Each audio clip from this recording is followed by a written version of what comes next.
Everyone, welcome to Cooking with Bae. I'm your host, Lindsay, also known as Animal Based Bae, and today we are cooking my homemade bone broth.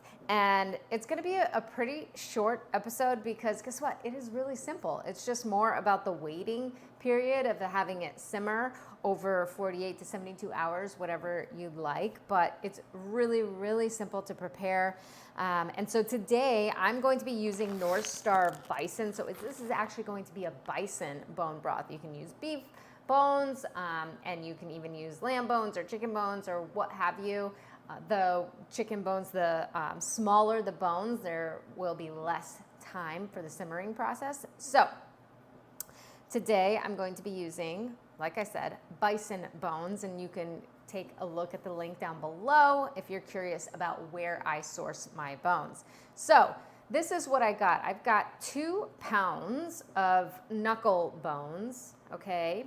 And then we'll also add about 2 pounds of these soup bones. Now the soup bones are a little bit meatier, so you get a little bit more of that meatier taste, and then the knuckle bones have a little less meat, more marrow, so both add a super nourishing benefit to it as well as just flavor too. So that's what I'm doing here. I had these bones out too for a few hours, so they got to room temperature. So here's the type of tools that you'll need too. You'll need a baking dish because we're just gonna bake it in the oven at 375 for 20 minutes just to get a little bit more of that flavor.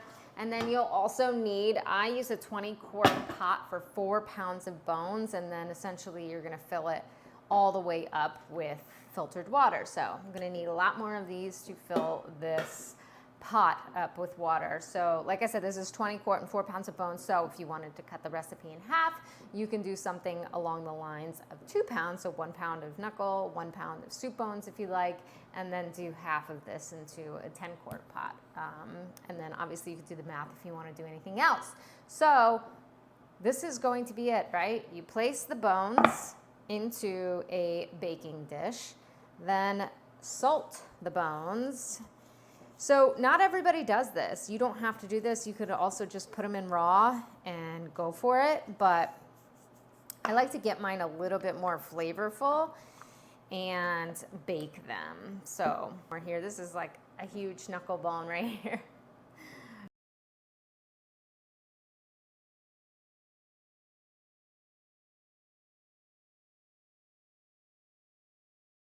Now that we salted our bones, I'm going to put the oven on to 275.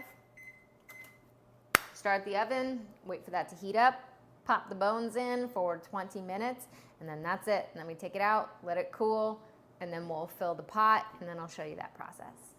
All right, so I'm going to take my bones here full of knuckle bones and soup bones. Go ahead and place it in the oven now that it's at 375, and then I'm going to time it for 20 minutes. All right. Here is the finished product after 20 minutes. Look at how nice that is. We've got even some of that bone marrow bubbling a little bit, but I will pull this out of the oven. This is kind of where it sits and hangs out just for a little bit so that it starts to cool. Okay, check out these bones. They are done cooking. They've cooled. So you get that kind of nice like brown flavored look. So what I will do now is take the bones and just put them in the pot. So I'm gonna take all of this. Oh my gosh. You can also lick your fingers after this because it's so good.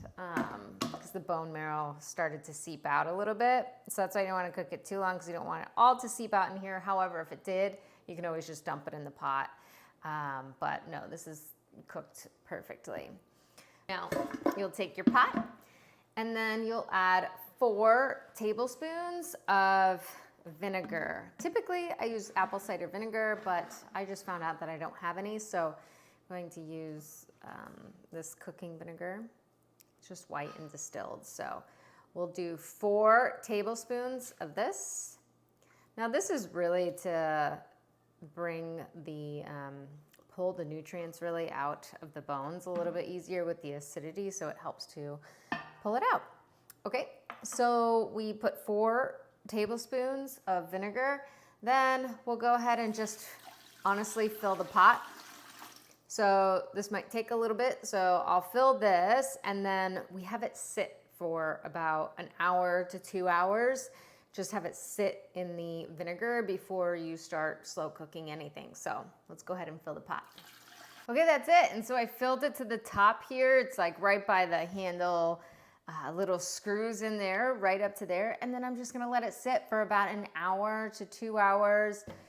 Probably go do a sauna session just to wait it out for a little bit, but this gives it time to let it rest, let the apple cider vinegar or the vinegar do its work and its job before we turn the stove on and then bring it to a boil. So let's go ahead and let that rest. Okay, so this has been sitting for about an hour to an hour and a half. So I will turn on the stove here to high.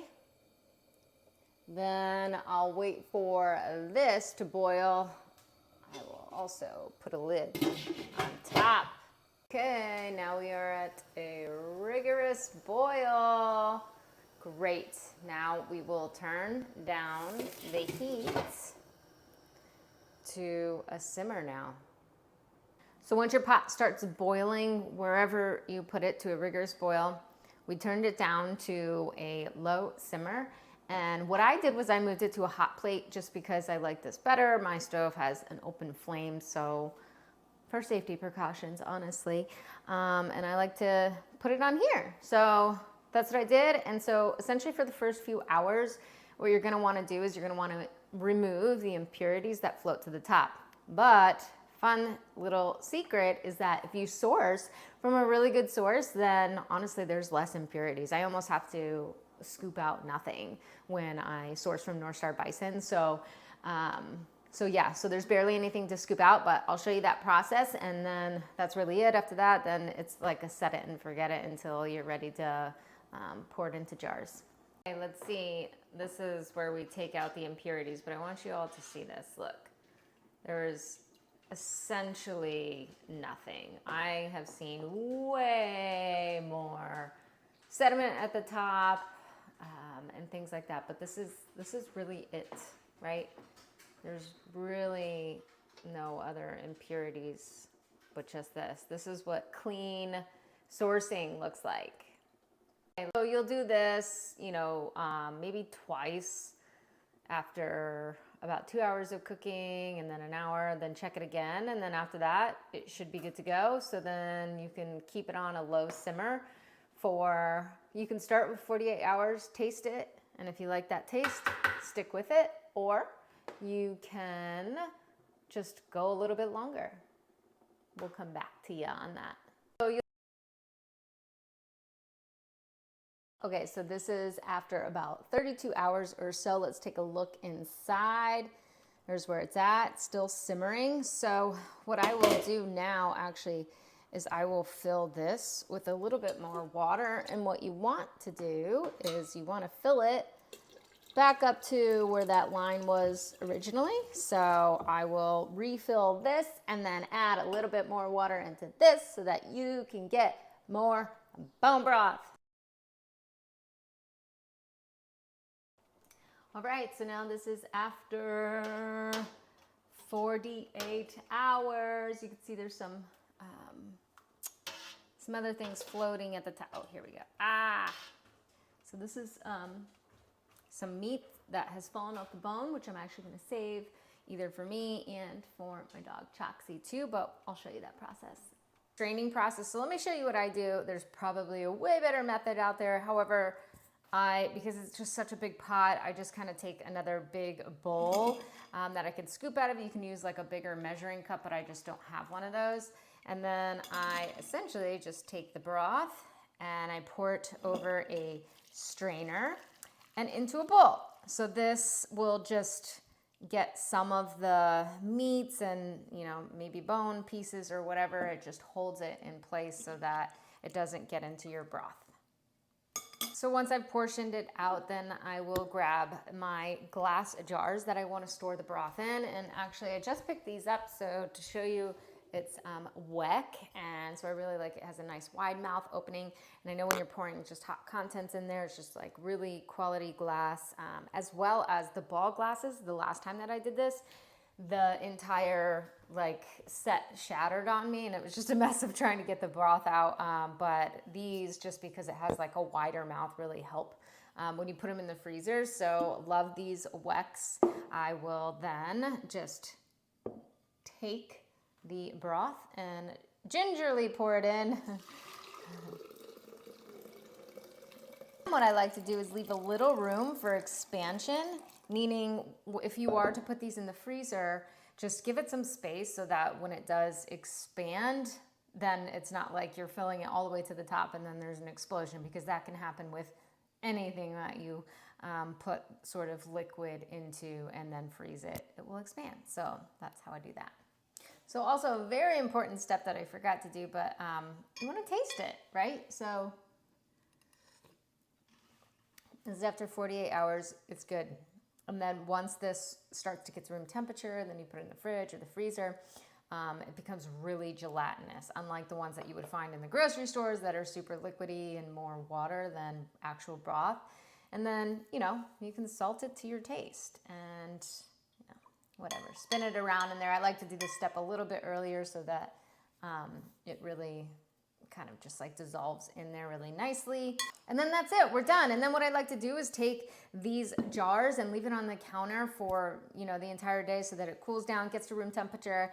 Then I toss a cap on, has these like little silicone things, and then you toss the cap on and then you clip it here in your weck jars like this. Love these things, and I love the size of these jars. These are amazing for bone broths.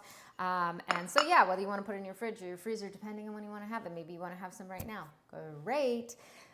So I hope you found this recipe super helpful. Bone broth is so nourishing, and I think it needs to be folded into anyone and everyone's diet.